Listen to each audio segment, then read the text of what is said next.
a steak race? Now see here, you guys. Give me back my lunch. Oh, no, you make a mistake. That's a mistake, and I want it. Hey. Come on.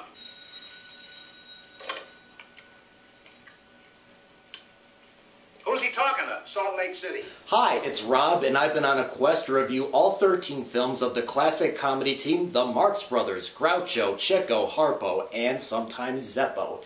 Now, it's been kind of interesting watching these movies almost back-to-back and seeing how things have changed throughout their film career, from the technology of the time to the stories and how the team was handled.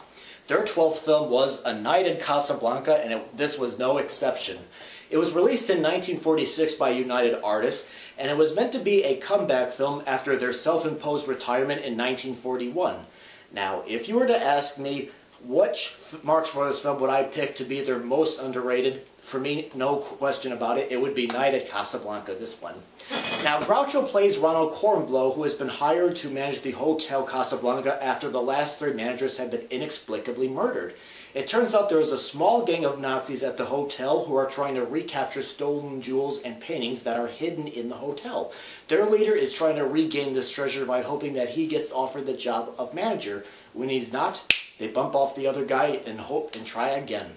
Harpo plays the leader's valet, and Chico is Groucho's self-imposed bodyguard, and together they cause their usual mayhem while trying to foil this gang. Gentlemen, I'm a different man behind a desk, as any stenographer can tell you. But what I want to know is, why are they burying the last manager? And don't tell me it's because he's dead. Oh, but you are alarming yourself over nothing. Monsieur Rolazoides died a natural death. Mm-hmm. And what happened to the manager that preceded him? Monsieur, we caught him stealing money. We were forced to discharge him. I see. You want a manager that doesn't steal money. Good day, gentlemen.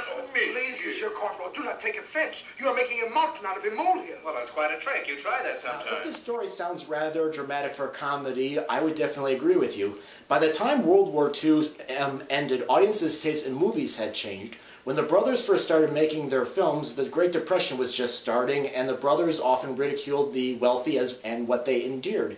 Their films were mostly just a string of gags and musical numbers with a very loose plot. But by the mid to late 30s, the brothers' movies began to focus more on story and being characters that audiences could root for. Now, and of course, with the tragic events of World War II, audiences wanted their films to be a little bit darker, the characters and stories to be a little more realistic, and the happy endings oftentimes were seen as sometimes a little bit corny. Now, during World War II, the Marx Brothers individually had done different things, mostly to entertain the troops. Chico started his own big band, and Groucho began his radio show, You Bet Your Life, which later got turned into a TV program. Now, a story about how this team got back together to make more films is often that Chico needed money to pay off his gambling, so Groucho and Harpo did what they could to bail him out by making this movie. Now, Night at Casablanca, I think, is quite a good dramatic comedy. The brothers seem to be a mix of their early Paramount films where they poked fun at the hotel's rich guests and caused a lot of anarchy, and also a little bit of their MGM films where you can root for these characters and they help the romantic leads out. But we'll get to the romantic leads later.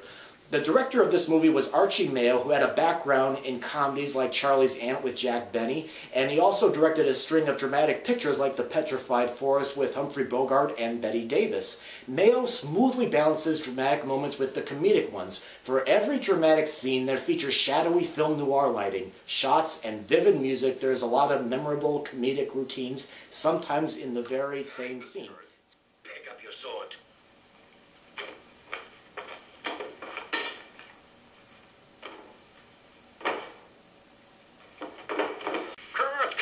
Show your swordsmanship. Jawohl!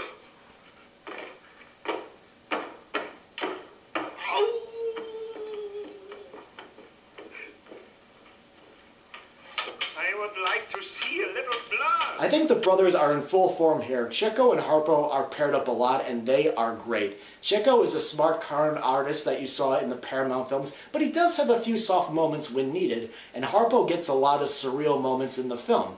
Now, my personal favorite one is when Harpo is participating in a sword fight. Groucho's leading lady is played by Lisette Vieira. She's not really much of an actress, but she suits the part of the sultry femme fatale very well, and she and Groucho play off each other, very terrific-like, and they have many great exchanges in the film. Cigarette? No, thanks. Cigar? No, thanks. I am Beatrice Reiner. I stop at the hotel. I'm Ronald Cornblow. I stop at nothing. I'm looking for something. Aren't we all? The gang leader is played by Sig Roman, who played Gottlieb in Night at the Opera. Like Mayo, he handles dramatic moments and comedic ones very well. One moment, he's darkly plotting Groucho's demise, and in another, he shows great example of frustrated humor when the brothers come in to mess his hotel room.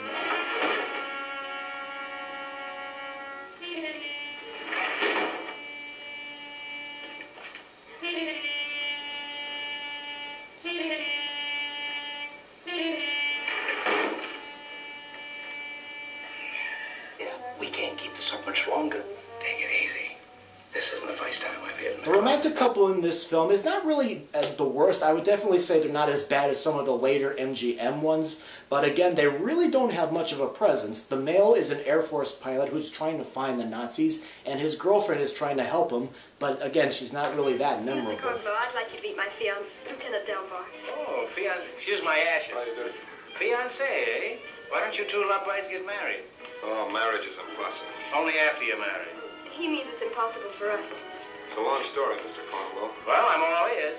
Pretty The near, movie anyway. ends up concluding with a pulsating, action-oriented finale. Now, unlike the ones from Night at the Opera and Day at the Races, the brothers don't use comedic gags to get at the villains. They get involved in the action, even though sometimes I feel like they do things that their characters normally would not do. And actually, the very last shot of this movie with the brothers is probably my favorite ending of all time.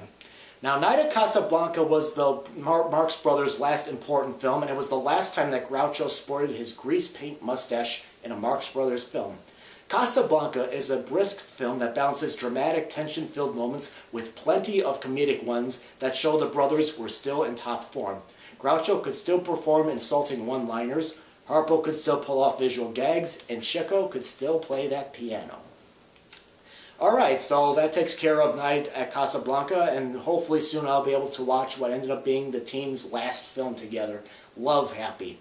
In the meantime, if you want to post any comments you have about the Marx Brothers or about this film, or whether you agree with me that it's probably their better later film, go ahead and post your comments. If you want to look at the reviews for the other Marx Brothers movies that I've taken a look at, go ahead and do that as well, and consider being a subscriber to the channel. Thank you very much for watching.